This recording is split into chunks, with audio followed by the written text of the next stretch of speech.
Star Wars: The Last Jedi is better than every single one of the Star Wars prequels. 3. So I love that, and the gentleman I brought with me today knows I love it. It's on video. I love Last Jedi. Yeah, you do. Wait, which one are we going? Oh, I love it. I love it. Yes. I absolutely. You love The Last Jedi. No. I can start talking about it. Yeah, because it's Man of Steel. What the fuck is your problem? Continue. Talk about it. So, the Luke Skywalker stuff. Here's my thing.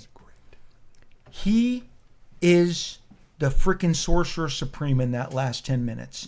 Yes. I come on, did you really know that he wasn't physically there battling? Lame the whole movie. But that's the fucking point. No, he's in exile, and then he's hovering in lotus position, casting himself to another planet, bringing Kylo to his knees, and then holy shit, he wasn't even there. That's how great he's become, and I feel like, why didn't everyone welcome that? Yes. Why didn't everyone go, and then doing it, he released himself and he was gone, just like Yoda, just like Obi-Wan. Oh, just like Yoda.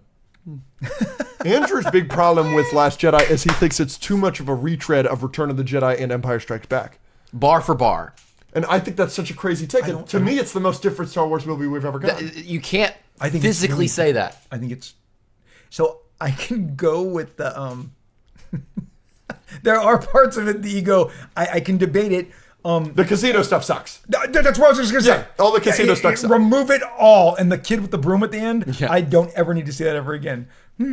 But I think the good stuff in it sings. Yep. The hyperspace scene is incredible. I just, the bombing, using the... Yes. Bombing. I mean, I do. I love many aspects of it, but I just know, and my son is named Luke. I was an OG. I just didn't see. We're in the age now too. I mean, and I'm the same way. I can't hold back how disappointed I am at Marvel, even though I have contributed to the Empire. But George R.R. Martin shitting on Game of Thrones, Luke Skywalker. I mean, Mark Hamill. Mark Hamill. Hi, Luke. Mark Hamill shitting on almost right out the gate that he didn't like how he was portrayed. Certainly didn't help. I see both sides. I lean on that I loved it. Great. And let's just finish with Star Wars for the rest of the day. Star Wars peaked in 1980. So it's highest moment. No. Empire Strikes Back. Let's just... Yeah, 3, 2, 1. Agree. Nothing's topped that. When Star Wars was just 1977 and Empire Strikes Back... It was the best thing that's ever been created. That's the greatest thing ever. How do you feel about Return of the Jedi?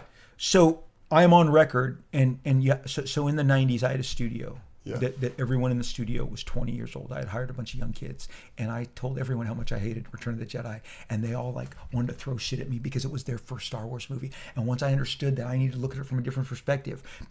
So you gotta understand, I'm 9, then I'm 12. I get dropped off to see Empire Strikes Back, and I was not prepared for them to take the loss.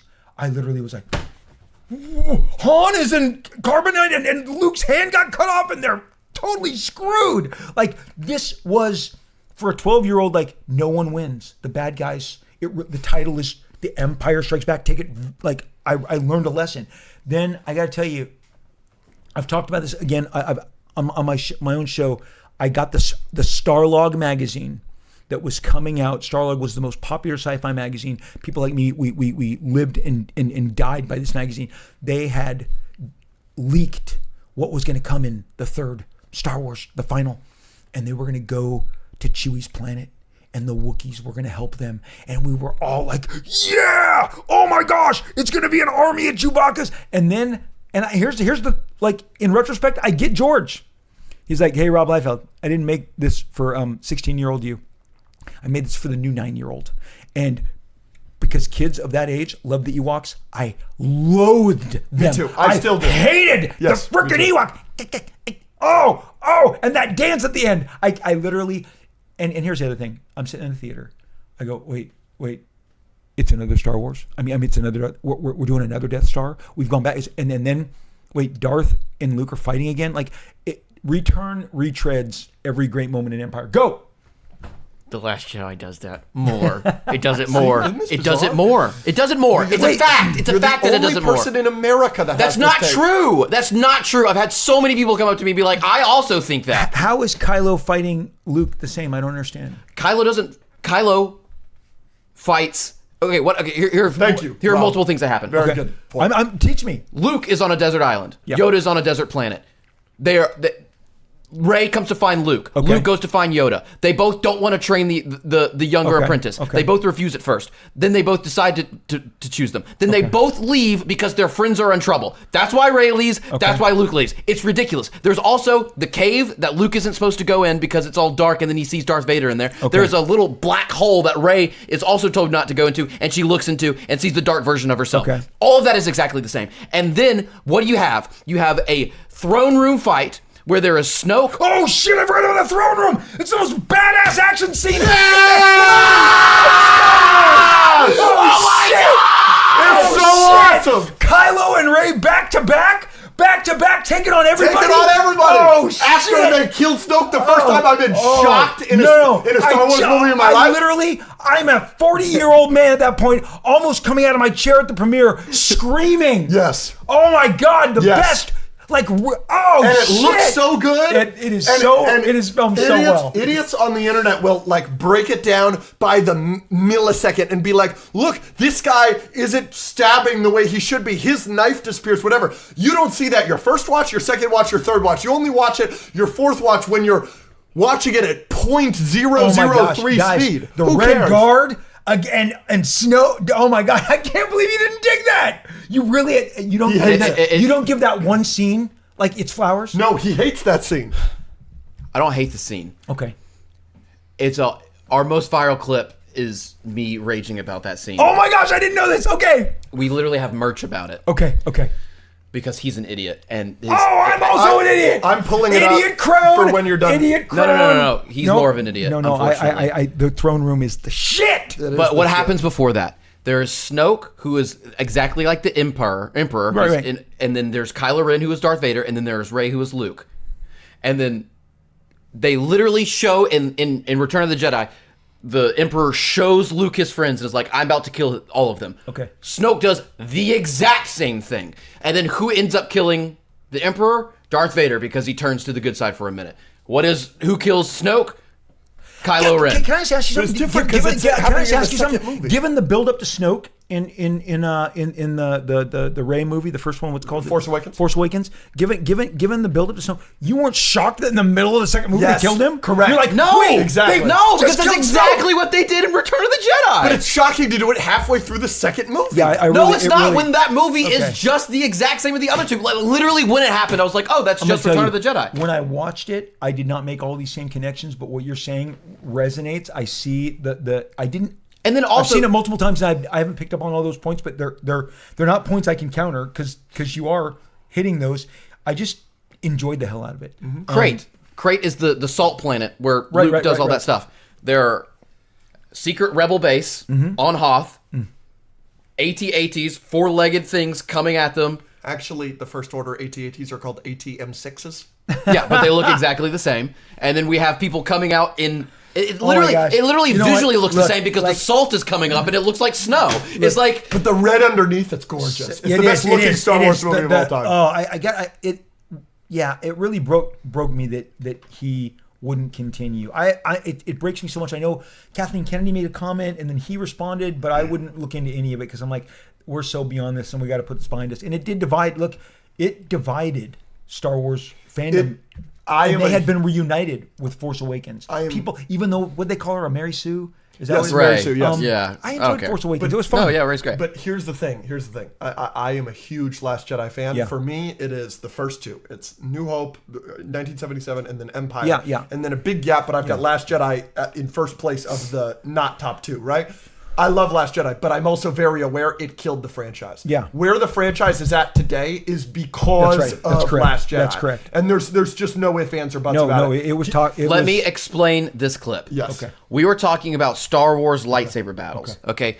Of them all, probably the best and most important is, in my opinion, the Mustafar fight between between Obi-Wan and Anakin. Because it turns Anakin. It's the best one. Thank you. Both in theme, in plot, in importance, in emotion, and in choreography and how epic it is. Okay, so for an entire episode, he is telling me that that fight is bad and not the best Star Wars fight because the choreography is stupid and they're spinning their lightsabers too much and that choreography matters. Then that's his main reason for not liking it. Then we get to the Red Guard fight, which is... I've got all that part of this clip, so you don't need the context for that. Let's watch it. But I do want to say, I do not think the Mustafar fight is bad. I think it is worse than people give it credit for. Okay. Talk about any of the sequel fights. That's crazy. Okay, I like one of them, and I know you guys don't. Which one?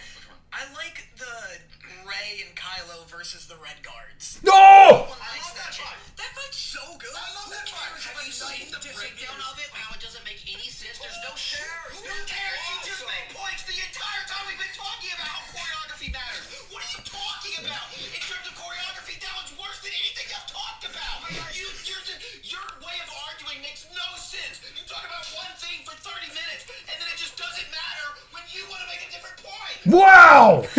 This was heated. No one stood up here today. You do. Oh my gosh, that is great. Look, I know I'm the old guy here. I'm sorry, but I'm going to go back to Starlog. One of the things I just know about my kids. I'll just jump to. Chase was too young to see that movie. I took him at 4 years old, and when we were walking out, because I could tell they got really turned on by the Revenge of the Sith, the last battle, because as I knew I figured that it would connect with them. But we were walking out, and my Luke and I he's 6, and I'm walking out with them in the middle of the day, opening day, maybe 2 p.m. We saw the noon, and we've lost my son Chase. Like, what happened to him? And then we look back, and behind, he hasn't made it. We've way cleared the concession stands, come out of the theater. He's crawling on his arms and legs, and he goes, Anakin, Obi-Wan, you was my brother. You was my brother, Anakin. And my youngest son Luke was like, we have to get out of here. I can't be around that. Like, my brother is embarrassing me. And I'm like, rad. One more? Sorry, guys. Let's do 2 more. You go. I'll do the last one. You guys, I came here to get the energy of the youth today, and it is. I feel like I can take on an army. Let's go! Yeah, you guys are the best. Ah! I came in here hobbling and injured, and I'm fully restored. Revitalized. I love it. All right, what you got? Last couple. We'll wrap it up. Captain America Civil War feels more like an Avengers movie than Avengers Infinity War. 3, 2, 1. Disagree. And you say agree. Dun dun dun dun dun dun. Yeah. I feel like I'm watching an Avengers movie. I don't know why they call it a Captain America movie. I mean, you have the Avengers fighting the Avengers on the tarmac. Sure. It's got so much Avengers action. Yep. And the thing that I used to love in the comic books that I loved growing up, and that's where I'll always go first and foremost, is the source material. Lots of times they'd pair off, and you'd have Black Panther battle Winter Soldier in a comic. So when you're watching like Black Panther on the car chasing Winter Soldier, so you're getting a lot of hero on hero battles, and then it culminates in that, and then you get the ultimate Iron Man Cap, and I literally in the late 70s, Iron Man and Cap were really the tension between them. It's why they did Civil War in the 2000s. They were building off this. Cap didn't know Tony Stark was Iron Man. So he would be like, can you tell your boss, Tony Stark, that we don't need his 2-bit bodyguard, expressing himself. And then they voted Iron Man to be the leader of the Avengers instead of Cap. And you're like, what? So all of that tension, which comes to the fore in Civil War, was all just Avengers adjacent to me. These what is it? Endgame, Infinity War. They're like all plays. To me, they're just big Marvel Universe video games. That's my take. You go. No, that's interesting. No, we disagree just because we love Infinity War. Yeah, they're great movies. I mean, Captain America: Civil War does feel like an Avengers movie. Yeah, that's totally fair. No question about it. But I just, I saw that take. Yeah, I don't want. I prefer Infinity War to Endgame. Me too. No, so do we. do so too. do we. I think Endgame is very long. Yeah. And I don't enjoy getting to the end. Correct. But the ending's amazing. Yeah, it is. It's got that. But the pacing is tough throughout it. Yep. Yeah, we are very Infinity War is Endgame. just badass. It's amazing. And all the you way think through. they've got him. Oh shit. Yeah. Oh, crazy. It has an Empire Strikes Back. Yep. Where they lose. 100%. Yeah. Last one. I'm gonna do this. There's 2, but it's a 2-parter. So I'm gonna do one. I want everyone to just hold it up and don't discuss yet. And then I got another one. Okay. So Spider-Man would beat Batman in a fight. So let's just do that one first. Ready? 3, 2, 2, 1. 1. Agree. Okay, Alex says disagree. The follow-up is, the prep time argument for Batman is stupid. 3, 2, 1. Agree. There you go. I can't stand it. And I was there when this entire argument was made. And let me tell you something. I worked at a comic store with Dark Knight. And you have to understand, Dark Knight 3, anyone I talk to in the public, I can push the James Gunn stuff out. I'm not the James Gunn, the Zack Snyder stuff. When Dark Knight came out, and no one less than Stephen King, the amazing Stephen King, wrote an essay in the back of Detective Comics number 600 saying he was scared that Batman was about to go the way of the Lone Ranger, of Tarzan, of the Phantom, of the Shadow, characters that had lost popularity. I can tell you, I was there. Batman was losing titles. His popularity was receding. He was from 6 titles to 2 titles. I worked at a comic store. We were racking lists. Frank Miller, the genius behind Marvel's Daredevil resurgence, does this. It's a great comic, but then in the 3rd issue, when Clark Kent basically goes out horseback riding with Bruce Wayne and says, hey, you're making a lot of trouble in the Dark Knight comic, for those who don't know, Superman is almost a goon for the government now. He will do what the president and the government tells him. So he's portrayed in that manner, but he threatens Bruce, and they're just in their civilian clothes. And Bruce says, when Superman says, don't make problems because they're going to make me come after you. And Bruce Wayne goes, I'd like to see you try. And even as kids, like, did he just say to the guy that can move planets, I'd like to see you try? Which sets up issue 4, where it's the first time they went there and showed, oh, Batman can beat the shit out of Superman. And it was something that he went and got Green Arrow, who had one arm because Superman tore it off. And so Green Arrow's going to send him up, fire the arrow that has the kryptonite, settle. So this is where this, with prep time, came. I was there. That was specific and great to one story, but now it's used for everything. Oh, the xenomorphs are coming, but with prep time, Batman can stave off their acid. I mean, of course he can. It's prep time. Mace Windu's coming, but with prep time. Look, man. Alfred, quick, Google. I've got to counter the Force. Yeah, you can counter the Force. No, he can't. I love you, man. The Batman fans, they're immovable on this. Yeah, they are. I get it. I understand it, but I just don't buy it. It's part of their fandom. They gotta stick to their guns. It's with prep time, but I also grew up. Oh man, how many times? 100 times I've done that. The second Marvel DC crossover after they were done with Superman and Spider-Man, they did Batman and Hulk, and I was like, how's this gonna work? Batman in 1980 is a dude, and the Hulk is the dude. Prep time. Well, they don't even do that. It's just Batman so agile that he dodges all of Hulk's blows. He's on his shoulders. He's on his back. He's like, if you can't touch me, and that's how they solved it. And of course, then they gang up on the Joker. But so it was like great cover. Hulk like throwing shit at Batman, who's in this killer pose. Beautiful book, beautiful art. But it's like he just dodges him. You can't touch me, Hulk. Okay, well we solved that problem. No prep time. They don't fight. I'm skilled. Yeah. It's like MJ versus, Mike Tyson.